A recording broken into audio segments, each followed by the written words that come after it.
हम महालक्ष्मी मिश्रा अपन चैनल पर सब मिथिलावासी के स्वागत करै छी। और बट सावित्री के आइ दूटा जे छै से एहिमे कथा छै। मेन कथा सावित्री सत्यवान और ब्राह्मण के कथा छै जे हम विस्तार पूर्वक बता रहल छी। तऽ अहाँ सब कथा के पूरा सुनबै, ई नहि कि स्किप कए देबै। कथा के पूरा सुनना चाही जे किया ई व्रत कयल जाइ छै और कहिया से कयल जाइ छै, एकर पीछा कारण की छै। तऽ अहाँ सब जे छै से ई व्रत के जरूर सुनू। ई 16 मई के छियै, दिन शनिवार, अमावस्या तिथि में ई कयल जाइ छै। कियाकि सावित्री के स्वामी के प्राण धर्मराज अमावस्या में छोड़ि देलथिन रहे। ताहि दिन से ई ज्येष्ठ कृष्ण पक्ष अमावस्या में बट सावित्री के व्रत पूजा के प्रचार भेलै। जे स्त्री उक्त तिथि में बट वृक्षक पूजन करैत छथि, धर्मराजक प्रसाद तनिक सौभाग्य ओ स्वामी के आयु बढ़ै छनि। जे कियो ई कथा मन से सुनथिन तिनका संतति संपत्ति सौभाग्य वृद्धि होइ छनि। तऽ ताहि लेल जे छै से ई कथा के मन से सुनै जाओ। गौरी गणपति ध्यान करी, सिर पर पत्रक पाग, कथा सुने जे प्रेम से बाढ़े भाग सुहाग। मिथिलाक कोनो गाम में एकटा विद्वान ब्राह्मण छलाह। हुनक परिवार में पत्नी और 7 टा बालक छलनि। ब्राह्मण अपन विद्वता आ पुरोहितक बाद सुख पूर्वक जीवन व्यतीत करैत छलाह। एक दिन ब्राह्मणी भानस करबा काल भात रान्हि मार पसेबाक बर्तन के अभाव में चूल्हीक पाछू में एकटा बिहरि रहनि, ओहिमे मार पसा देलखिन। ओहि बिहरि में एकटा नाग नागिन के वास छल, जकर 7 गो अंडा तपत मारक प्रभाव से नष्ट भ गेलै। ओ नागिन कुपित भय प्रतिज्ञा केलनि जे जहिना ई ब्राह्मणी हमर 7 गोटे भावी संतान के मारि देल अछि, तहिना हम आ नाग मिलकर एकरो 7 बेटा के शुभ दिन ताकि कऽ डसि कऽ मारि देबै। ई निश्चय के नाग नागिन ब्राह्मणक घरक आवास त्याग गामक बाहर एक गोटे बड़क गाछ जड़िक बिहरि में वास करय लगला। ब्राह्मण के प्रथम पुत्र जखन विवाह के योग्य भेला तऽ विवाहक बाद दुरागमन के कन्या सहित गाम वापस आबैत छलाह। तऽ ओहि गाछक तर आबिते ब्राह्मण कुमार के नाग डसि लेलक आ ओ ठामहि प्राण त्याग देल। एहि प्रकार एहने दुर्घटना से ब्राह्मणक 5 टा बेटा संग विवाहक उपरान्ते घटित भ गेलै। ककरो पाग में घुसि के काटि लेलखिन, तऽ ककरो जे छै से सिन्दूरदान काल में काटि लेलखिन, ककरो कोबर में काटि लेलखिन। अहिना शुभ दिन ताकि कऽ ओ सबके जे छै से मारि देलखिन। आ ब्राह्मण के मात्र 1 टा पुत्र बचि गेलनि। ब्राह्मण सोचल जे हमर 6 पुत्रक मृत्यु विवाहक उपरान्ते भ गेल अछि, तदर्थ एहि पुत्रक विवाह नहि करब। ब्राह्मणक छोट पुत्र विवाह लेल अनेक घटक आ कन्यागत एला, मुदा ब्राह्मण देवता अपन प्रतिज्ञा पर अटल रहला। एम्हर आबि ब्राह्मण के दरिद्रताक अभिशाप सेहो व्याप्त भ गेलनि। घर में साँझक साँझ उपवास लागल। ब्राह्मण अपने रोगी और अकर्मण्यक भ गेला, तदर्थ शिक्षा आ पुरोहितिक कर्म सँ आय समाप्त भ गेलनि। ब्राह्मण कुमार पिता के पग चिन्ह पर चलबाक प्रयास केलक, मुदा ओ एहि कार्य में सफल नहि भ सकलाह। एहन स्थिति में ब्राह्मण पुत्र कतौ जाय के अर्थ कमाय और माय बापक पोषण करबाक दृढ़ निश्चय कऽ गाम से कोनो नगरक हेतु प्रस्थान केला। नगरक यात्रा क्रम में ओ एक गामक बाटे चलि जाइत छलाह कि ओहि गामक एक झुंड कुमारी कन्या कोनो आन गामक प्रसिद्ध मंदिर में पूजा करबाक निमित्त हिनक पाछू पाछू चलय लागलनि। ब्राह्मण कुमार अपन जूता के हाथ में नेने छलाह और अत्यंत तीख रौद रहितो अपन छाता के मोड़ कांख तर दबने छलाह। हुनक एहन उटपटांग कार्य देख कुमारी कन्या झुंड सँ एकटा कन्या हंसैत अपन संगी सहेली से कहलखिन जे देखैत जाही दाय सब से आगू आगू जाइत एहि ब्राह्मण कुमारक तमाशा। तीख रौद रहितो ई मूर्ख छाता के कांख में दबने छै आ जूता के पैर में नहि पहिर के हाथ में टंगने छै। सखी के व्यंग्य सुन ओहि में से एकटा दूरदर्शना आ बुधियारी बजलनि जे नहि, ई ब्राह्मणक कुमार के परम चतुर अछि। एहन बाट साफ आ काँट कूत रहित अछि, तदर्थ ई अपन जूताके व्यवहार नहि कऽ ओकर घसाय आ टूटब से रक्षा कऽ रहल अछि, और छाता एहि लेल काँख तर दबने अछि जे एहि रौद में चरे चुनमुनी आदि कोनो शंका नहीं छै, वस्त्र आदि और देह पर बीट कऽ अपवित्र कऽ देत। तऽ कनेक काल बाद एकटा नाला आयल तऽ ब्राह्मणक पुत्र चट जूता पहिर नाला में प्रवेश केला। से देख सखी सब फेर हँस कऽ कहलखिन जे तोँ एकरा बुधियार कहली, मुदा ई तऽ जूताके पानिमे पहिर नष्ट करबा पर तुलल अछि। ताहि पर दोसर सखी बजली, नहि बहिना, एहि कार्यमे एकर बुधियारिये अछि। जूता शरीरक रक्षा हेतु अछि, कहीं हनक नीचाँ के कंकड़ पाथर आदि पैरमे गड़ि जेतनि, तेँ ई जूता पहिरने छलथिन। किछु कालक उपरांत ब्राह्मण कुमार एकटा वृक्षक छायामे सुस्तेबाक हेतु बैसला। तो छाया में अपन छाता तानि लेल और हुनका व्यापार देख प्रथम कुमारी फेर हँसि देलकै। तऽ ओकर दुर्दशा देख सखी कहलनि जे देख सखी, एहि गाछक शाखा पर अनेक चिड़ै चुनमुनी सब बैसल अछि जे अचानक बीट कऽ वस्त्र आ देह कऽ घिना देतनि, तदर्थ ई छाता तनने छथि। ब्राह्मण कुमार एहि दुर्दशा आ परम चतुरता कन्याक सब बात सुनैत छलाह और हिनक बुद्धि आ रूपसँ मोहित भऽ हिनकासँ विवाह करबाक निश्चय कऽ हिनक पितासँ अपन परिचय दैत कन्यासँ विवाह करबाक प्रस्ताव राखल। कन्या पिता प्रस्तावसँ हर्ष स्वीकार कऽ अपन कन्याक विवाह हिनकासँ करा देलनि। विवाहक 5वाँ दिन कन्या के बरक संग बहुत रास धन आ जैतुक संगे विदा कऽ देल। ब्राह्मण कुमारक गाम ओहि ठामसँ 3 दिनक रास्ता छल, और ओहि दिन बट सावित्री पर्व सेहो छल। तदर्थ ओ कन्या अपन मायसँ कहलखिन कि बरसाइत पूजाके सब सामग्री सेहो दऽ दियौन, जे बाटहिमे कोनो गाछ तर बैसि पाबनि कऽ लेब। तऽ संजोग एहन जे ओ लोकनि अबैत अबैत ओहि वृक्षक निकट पाबनि करबालय रुकली जतय नाग नागिन के निवास छल। नाग नागिन ब्राह्मण कुमार और हुनक पत्नीक देख प्रसन्न भऽ उठल जे हमरा सभक प्रतिज्ञाक पूर्ति अनायासे भऽ गेल।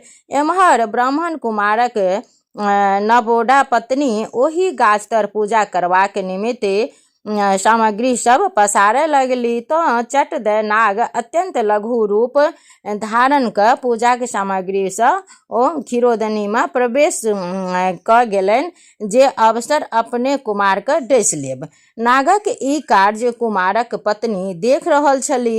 ओ शीघ्रतासँ ओ खीरोदनी जे माटिक लोटा आकारक पात्र होइ छै, एहि तकरा एकटा शाखासँ झाँपि अपन जांघ तरमे दाबि पूजा करऽ लागली, जकरा कि खीरोदनी मतलब बोहनी भेलै, जकरामे जांघ तरमे दाबि कऽ राखै छै।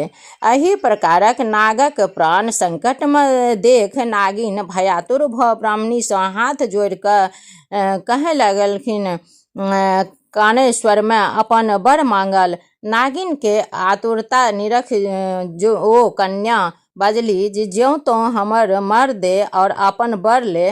तखने ओ नागिन ब्राह्मणक मूल 6 भाई के जीवित कऽ देलक। तैं लए कऽ सब कहै छियौ पात खोटैत खोटैत जे अपन बर लिअ आ मर दिअ। तऽ सुनैमे कनिटा लोकके अटपटांग लागै छै जे ई की कहै छै जे मर दिअ आ बर लिअ। तऽ ई 6टा जे हुनकर भैंसुरके मारने रहै, तऽ ताहि चलते कहलकै जे हमर मर दिअ और अहाँ अपन बरके लिअ।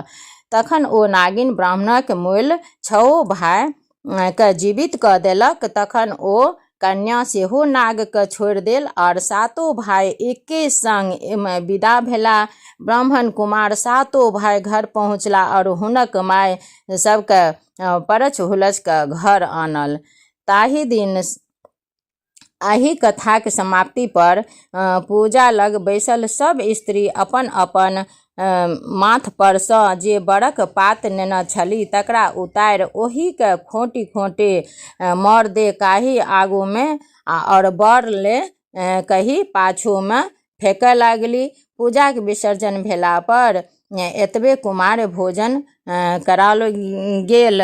ताहि दिनसँ ई बड़का छोटका सब गोटा बट सावित्री पूजा करय लागल और अपन सुहागके कामना करैत मंगल कामना करैत दीर्घायु होइत ई व्रतके कयल जाइ छै।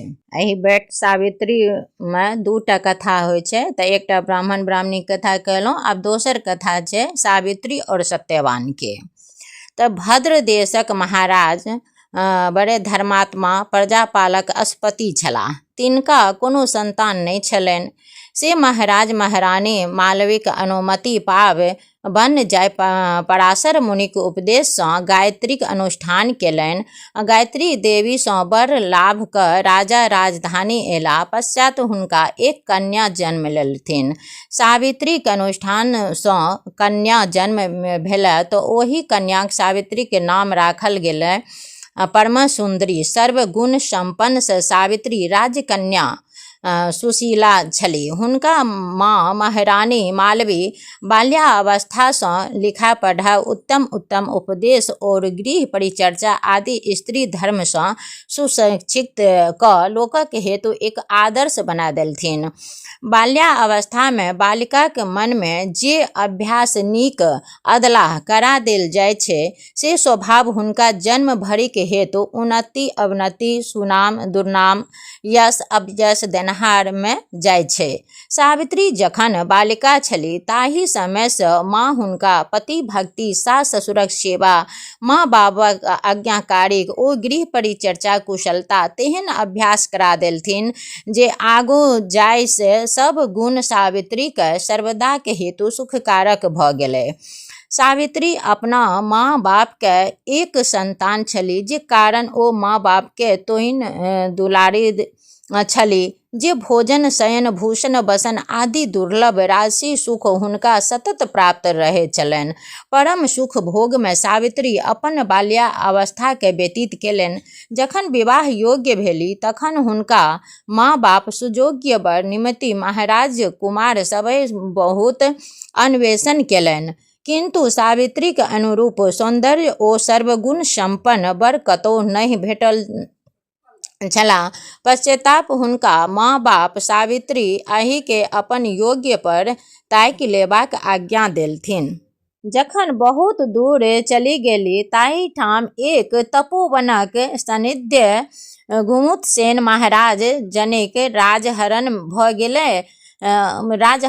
गेल छलै। तिनका कुटी छलै। ताहि कुटीक समीप ही हुनक पुत्र सत्यवान सँ भेंट भऽ गेलै। सावित्री हुनक सौंदर्यता पर मोहित भऽ हुनके पति स्वीकार केलै। सत्यवान सेहो सावित्रीक रूप सँ गुण पर आशिक भऽ गेला। परस्पर विवाहक अवस्था दुनूके ताहि ठाम भऽ गेलै। सावित्री अपना पिताक राजधानीमे घुरि एली। पितासँ सत्यवानक परिचय और विवाहक अवस्था कहि सुनेली। ताहि काल नारद मुनि सेहो राजाके सानिध्यमे बैसल छलाह। सावित्रीक कथा सुनि नारद देव ऋषि अश्वपतिक भेलथिन जे महाराज होनिहार बात कर्मलेख भेल चाहे ताहिमे संदेह नहि। हमरा ई बात कहबाक जे सत्यवानक आयु आयसँ पूरे 1 वर्ष धरि छै। तदंतर लागले ओ ई देह त्याग कऽ परलोक प्राप्त करताह। नारद मुनिक कथा सुनि महाराज अत्यंत व्याकुल भऽ कन्याके बुझाबय लगला कि हे पुत्री, अपन आग्रह छोड़ि दिघाउ। देवऋषि नारदक कथा कखनो मिथ्या नहि भऽ सकैत अछि, तेँ सत्यवानके छोड़ि दोसर वर्षसँ विवाह करू, नहीं तऽ 1 वर्षक उत्तर अहाँके वैद्य दशामे प्राप्त भऽ भरि जन्मक हेतु घोर कष्टक योग्य किया करब। हृदय शून्य अंधलोक जो खाड़ीमे खसै ओकर की साध्य, परंतु अहाँके एहि बुधियारी भय जान बुझि के महाघोर दुखक खाड़ीमे किएक खसै छी। स्त्रीक हेतु संसारमे स्वामीसँ भिन्न और कोनो सुख नहीं छै कि सावित्री पिताक कथा सुनि थोड़े कालक लज्जा सँ ओ माथा झुका लेली। फेर धर्मक विचार कर पिता सँ बजली, हे पिता, अपने के कथा सत्य हमहूँ जानै छी। स्त्री के स्वामी व्यतिरक संसार शून्य थिकै, परंतु की करो, हम तो हुनकहि स्वामी बना चुकलो हन। अपन मन हुनकहि में अर्पण कऽ देल छी। आब हुनका छोड़ि दोसर पुरुष के स्वामी कोना करब? हमरा अधर्म अपने के कलंक शास्त्र कहै छथि। स्त्री के स्वामी सँ भिन्न अपर पुरुषक दिस ध्यान नहीं देबाक थिकै। हे पिता, हम अपन हृदय रूपी मंदिर में सत्यवानक मूर्ति स्थापना कर चुकलो हन। अपन मन हुनका अर्पण कऽ देल और हमर तन मन हुनके भऽ गेलनि। तखन आब ई शरीर हम अपर पुरुष के कोना देब? हम नीके अन्वेषण कऽ चुकलो हन। हमर स्वामी होयबाक योग्य संसार में एक सत्यवान छथि, दोसर नहीं। दीर्घायु हो या अल्प आयु, आब हमर स्वामी सत्यवान भेला। अपने किछु चिंता जन कैल जाओ, हमर भाग्य में लिखल अछि सएह होइत। अपने के की साध्य? लोक बजै अछि माँ बापक जन्म देबै छथिन, लेकिन कर्म अपने होइ छै। कन्या कथा सुनि राजा अत्यंत चिंतित भऽ कानय लगला। की कर्तव्य सँ एको स्फूर्ति नहीं होइ छै। ताही ठाम सावित्रीक धैर्य, धर्म और साहस देख नारद बजला, ओ महाराज, आब एहि कन्या के ओहि वर सँ विवाह होबय दियौ। ईश्वरक इच्छा किछु नीक बुझि पड़ै अछि। जखन देव ऋषि सेहो सम्मत देथिन, तखन महाराज अश्वपति अपन कन्या सावित्री के तपोवन लऽ जाय सत्यवान सँ विवाह करा देलथिन। सावित्री अपन पिता के राजधानी के राजस्व सुख सब के त्याग स्वामी के ओ वृद्ध ससुर और सासुक सेवा हेतु घोर वन में रह लगली। राजभवन की भोग मिष्ठान पदार्थक बदला में ताहू से अधिक सुखदायक कंद मूल फल के अमृत बुझ संतोष पूर्वक स्वामी सुश्रवा में रही निर्वाह करे लगली। जे सावित्री काल्हि धरि उत्तम सुखदायक पलंग पर रहैत छथि, भोजन करै छली, नीक सँ नीक पीताम्बर और भूषण आदि पहिरै छली, अगिनत दास दासी और आज्ञा चलबै छली, सह सावित्री आय बनकल पहिरने भूषण शून्य शरीर सँ खाट बिछा कऽ सुते लगली। कंद मूल खाय छली, सेहो भरपेट नहीं भेटै छलनि। राजकन्या भऽ दुख सब सहित स्वामी के दासी बनती। प्रातः काल सँ राति धरि गृह परिचर्चा करैत स्वामी ससुरक सासक सेवा में ठाढ़ रहैत छली, परंतु अनहु कलेश हुनका अपन योग्य स्वामी पौला संता तेहन सुखदायी भेलनि जे काल्हि धरि समस्त संगक सुख सब बिसरि गेली। स्वामी के संगक सुख सब सुख सँ विशेष आनंदकारक भऽ गेलनि। सावित्री अपना गुण सँ ओ उत्तम व्यवहार सँ ओ स्वामी और सास ससुर के तेहन अनुमोदन केने रहैत छली जे सर्वदा हुनका सभीक जी पर सावित्री के प्रशंसा बनल रहैत छलनि। एवं प्रकारे हुनका प्रशंसा और मर्यादा सब लोक में विख्यात भऽ गेलनि। कालस कुटिल गति, समय जाइत देरी नहीं। एहि प्रकारक सुख आनंद में पूर्ण 1 वर्ष बीत गेल। सत्यवानक मृत्युक दिन पहुँच गेल। नारद मुनि जे दिन कहने रहथिन से समाप्त भऽ गेल। गत रात्रि में सावित्री कतिक दुख स्वप्न सब देखल। प्रातः काल होइत अनेकानेक अपशगुन सब घूमय लगलनि। स्वामी के मरणक दिन स्मरण के हृदय काँपि रहल छनि, ताहि चिंता सँ व्याकुल भय अन्न पानी त्याग देलनि। बड़े विह्वल सँ आश्वक भऽ गेली। ओहि दिन प्रातः काल सँ संध्या प्रतन अपन सौभाग्यक प्राप्तक हेतु ईश्वरक व्रत करय लगली। ज्यों ज्यों क्षण मुहूर्त बीतल जाय, त्यों त्यों सावित्री के हृदय शोक सँ विदीर्ण भऽ जाइत छलनि। मुख परिशुष्क भऽ गेलै, हृदय में चैन नहीं पड़त, तथापि मनक भेद ककरो सँ नहीं कह लैत। तदनंतर सत्यवान माता पिता के आज्ञा ल नित्य आज्ञानुसार फल मूल समृद्धि लेबाक हेतु वन जयबा पर तंत्र भेला। सौ देख सावित्री के रहल नहीं गेलै। ससुर और सास से आज्ञा ले दौड़ी के स्वामी के सानिध्य आबी हाथ जोड़ी के बजली कि ये प्राणनाथ आइ हमरो अपने के संग बनक सौभाग्य देखबाक इच्छा अछि।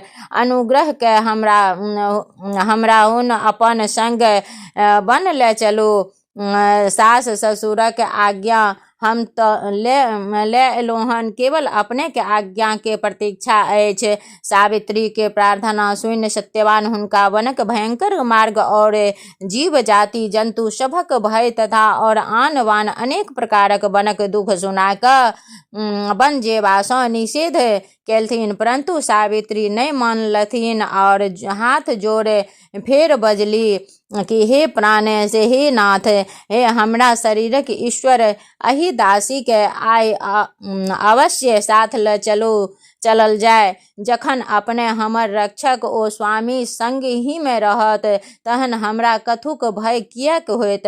अपने के संग कोमल और सुकुमार शरीर जखन वन में फिरते छी तखन हमर कोन लेखा। हम तो अपने के दासी छी, स्त्री विशेष के स्वामी के छाया कहल जाइत छै। ई बात प्रत्यक्ष में अछि, जतऽ देह जाय छाया संगे चले अछि।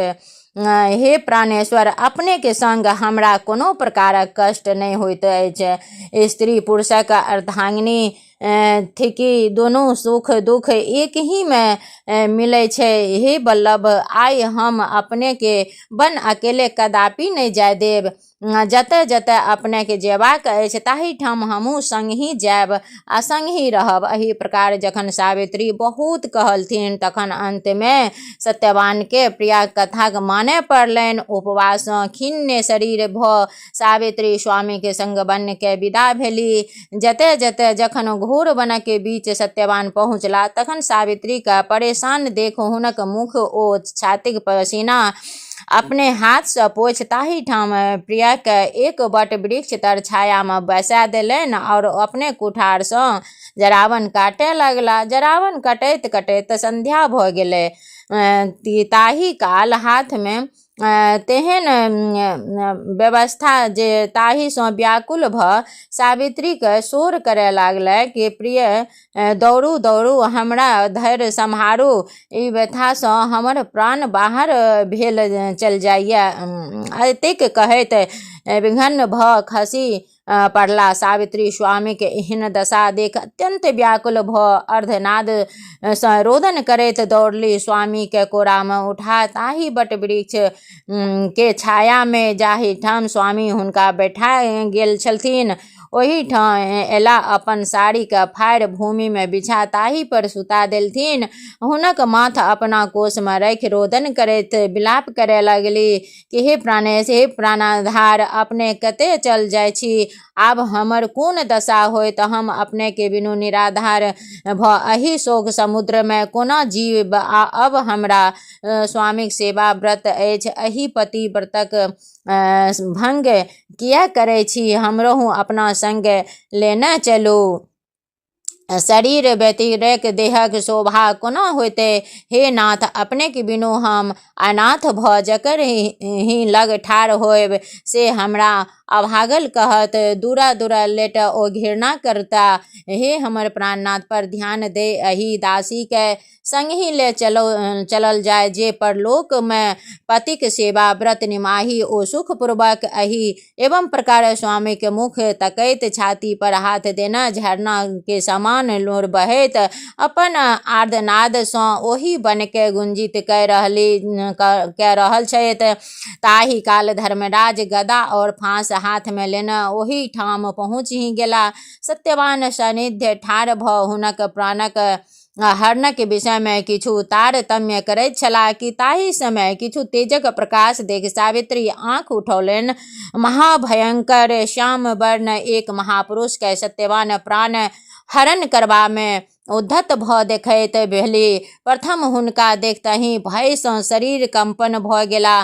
प्राण देबा पर ओ छले लागल। सहस के निहंस भ ठाढ़ भय गेली। ताहि भयानक मूर्ति के पैर पर खसि पड़ली। सावित्री के पृथक होय ताहि लागले। धर्मराज सत्यवान का प्राण हरण का फांस सँ बंधी दक्षिण दिशा के विदा भेली। सावित्री स्वामी के दुर्दशा देख कनैत धर्मराज सँ बजली, हे महापुरुष, अपने के थिको हमरा स्वामी के गला में फांस किए लगनो छी। धर्मराज बजला, हे पुत्री, हम यम की राजा थिको आ आइ अहाँ के स्वामी के आयु पूर्ति भ गेल, तें हम हिनक प्राण हरण कर अपनाय लेल आयल छी। आनक प्राण लेबाक हेतु हमर दूत सब संसार में फिरै छथि। ओ यमदूत सब जीव मात्र के बड़ कष्ट दै छथिन, परंतु अहाँक पति व्रत धर्मक प्रभाव सँ एहिठाम हमरा अपने आबय पड़ल, जाहि सँ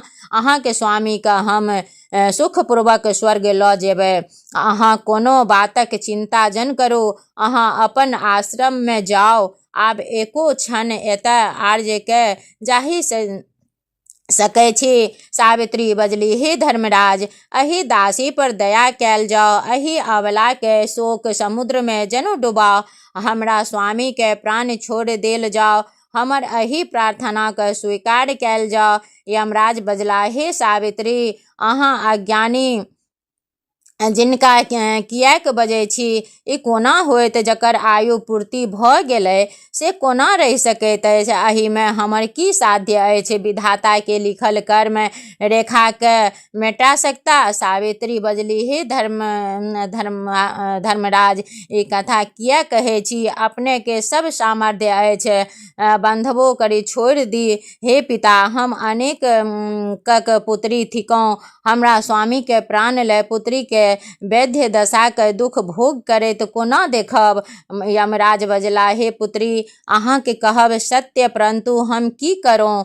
एहि विषय में आब हमर कोनो साध्य नहीं अछि। अहाँ के भाग्य में जे लिखल छल से भेल, आब शोक त्यागू, धैर्य धारू, बहुत दूर अयला, फिर जाओ। सावित्री बजली, हे धर्मधेश, हम की लऽ के धैर्य धरूं? स्त्री के स्वामी छोड़ संसार में और कोनो सुखक स्थान नहीं छैक, जाहि सँ धैर्य धारण। हमरा तो हम सब प्रकार के संसार अंधकार अछि। स्वामी के एहि दशा, ससुर राज्य रहित, आँख सँ अंध, पिता अपुत्रक अपनो, हमर सेह दशा। महाराज विचारल जाओ कि हम की लऽ के धैर्य करब। एहि सँ हमरा प्राण स्वामी के संगे लऽ चलू, लेल जाय, जैसे नीक हुआ। हमरा पत्नी के सेवा के व्रत अछि जे निवाहल जाय। यमराज बजला, ए सावित्री, अहाँ एने बुधियार भइक बताही जकाँ किए बजै छी? परमेश्वरक सुदृष्ट परिपाटी तो एहन छै जकर जेहन क्रिया तकरा तेहन फल। एखन अहाँक आयु बहुत बाकी अछि, हिनका पूर्ति भ गेलनि, तहिना काल हिनका छोड़ दे और अहाँके लऽ जायब। ई बात कोना होतै? सृष्टि क्रिया विरुद्ध काज करबाक ककरो साध्य नहीं छै। हम की थिकौं? ए सावित्री, आब अहाँ ईश्वरक भजन करूगा, अहाँ के सुख प्राप्तक आब एक टा से उपाय अछि और किछु नहीं। सावित्री बजली, हे धर्मराज, एहि अबोधनी स्त्री का अपने कोनो ज्ञान सिखबै छी? हम तो अबला सोझ हृदय 6-5 किछु नहीं जानी। हे धर्मराज, अपने जे हमरा ईश्वर भजन करे कहै छी से कथा अपने के हम मानल, परंतु शास्त्र में सुनल अछि जे स्त्री के स्वामी सँ ईश्वर थिकथिन। जखन अपने हमर ईश्वर स्वरूप स्वामी के लऽ जायब, तखन हम दोसर कोन ईश्वरक भजन करब? तें हमर स्वामी के प्राण छोड़ देल जाय। एहि प्रकार सावित्री कोमल पति भक्ति सम्मिलित अनेकानेक मधुर कथा सँ सुनि धर्मराज अतिशय प्रसन्न भ ठाढ़ भ गेला। अति प्रेम में एकाग्र ध्यान पूर्वक सावित्री सँ बजला, हे सावित्री, अहाँ अतिशय बुद्धिशाली छी। अहाँ के उत्तम उत्तम अमृत कथा सब सुन हम अतिशय प्रसन्न भेलौं। अहाँ के जे इच्छा हो से एक गोट वरदान हमरा सँ मांग लिया। धर्मराजक कथा सुनि सावित्री मन ही मन विचार लगली कि हमरा तो कई एक बातक प्रयोजन अछि। एम्हर प्राणनाथ निर्जीव अछि, ओम्हर ससुर अंध और राज रहित छथि, हमरा संतान नहीं, पिता सेहो अपुत्रक छथि। तऽ भेल चाहे सब वस्तु, परंतु बड़ एक गोट भेटत, तकर उपाय की करी? थोड़े काल चुपचाप छली, फेर विचार क बजली, कि हे धर्माधीश, हे करुणानिधान, जो अपने हमरा पर प्रसन्न भेलहुँ तऽ अनुग्रह पूर्वक एक गो वर देल जाय। हमरा ससुर राज सिंहासन पर बैस अपना पोत्र के हमरा भाई सभक संग खिलावै। देखथुन यमराज सावित्री के बुद्धि और स्वामी भक्ति और पितृभक्ति देख अतिशय प्रसन्न भ बजला, हे सावित्री, अहाँ धन्य थिकौ, अहाँ के बुद्धि और धर्मक बलिहारी रहे।